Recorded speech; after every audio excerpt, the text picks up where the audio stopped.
That's it. Just like that. Embrace the anger. Embrace it! The wrath of the gods fills his factory, and it feeds on your anger. What's happening? Get up!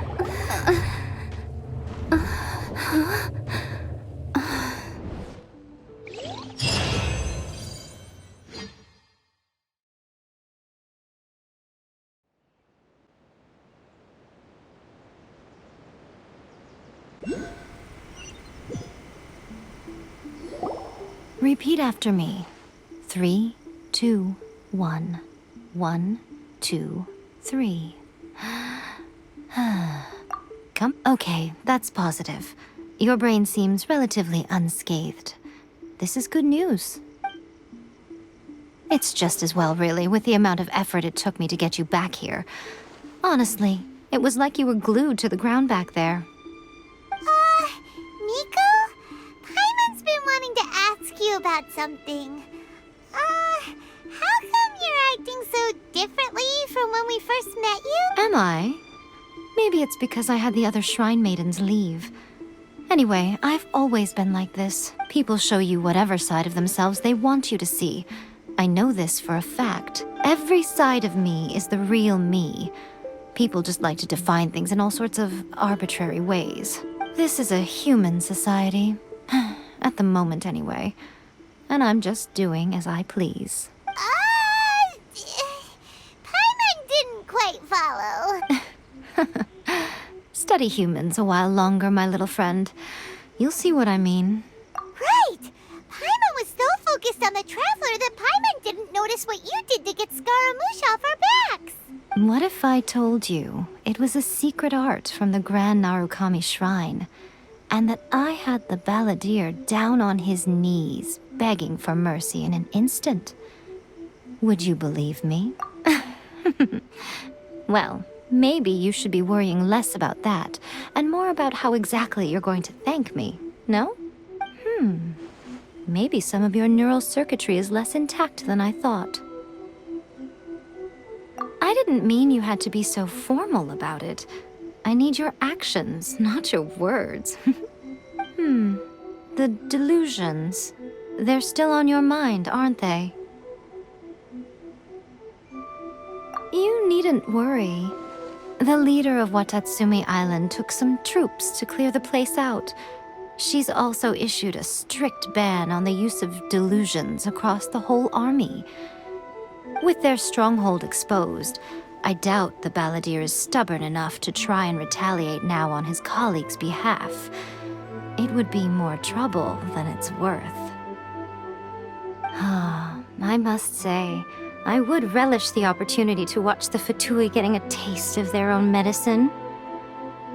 Well, anyway, that Sungonomiya Kokomi, she really outdid herself this time. I'd love to have another chat with her again in person, but alas, belief systems can be such a hindrance sometimes. A hindrance? Should you really be saying that as the Gucci of the Grand Shrine? Anyway, I'm only telling you this to stop you worrying so that you can focus on something I need you to do for me. You've met her, right? I'm not talking about the puppet. I mean her. You've met her, yes?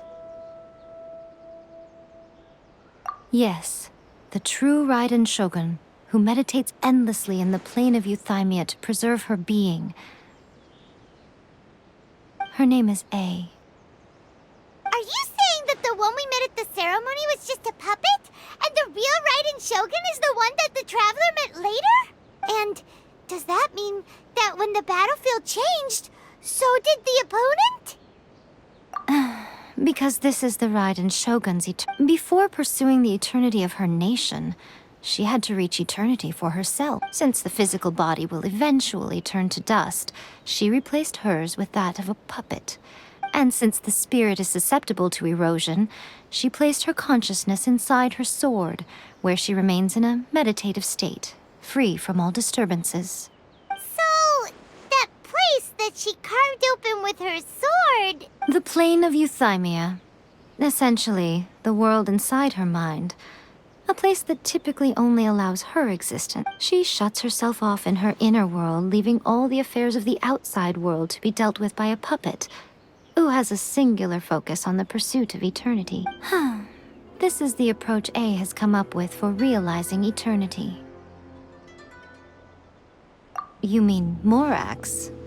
It's been a while since I last saw him. A surprising decision by Liyue's Archon.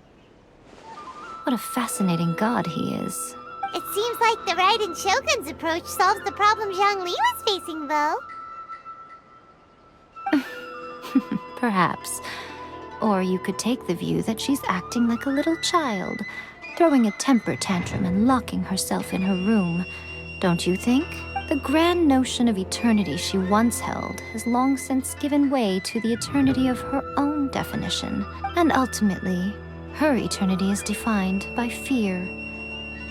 The truth is, we are on the same side. You want to save the people of Inazuma from the Vision Hunt decree. So do I. The only difference is that I'd rather like to save this nation and save A while we're at it. The key is that the plane of Euthymia represents A's inner world. Defeat her there, and you may well have the chance to shake the Raiden Shogun's will. So this is your plan? To abolish the Vision Hunt, not by talking her out of it, or through an armed resistance, but by, hopping inside the Raiden Shogun's inner... You're a fast learner. In short, this is the last chance to get Inazuma. Don't you realize how special you are? Remember, the plane of Euthymia is a space where that you have piqued her interest. Perhaps it's because she has never seen an individual who is so unpredictable in the face of eternity. Has no one else ever been in there? None. No one has seen the devotee of eternity since she shut herself away. In fact, no one even knows what it looks like in there. Your existence is more than just an opportunity. It's the very key to all of this. To that I say, well done, child. You did not disappoint me after all. Wait, you're leaving? Where are you going? Anti-Raiden Shogun training. I've prepared a special program just for you. Come along.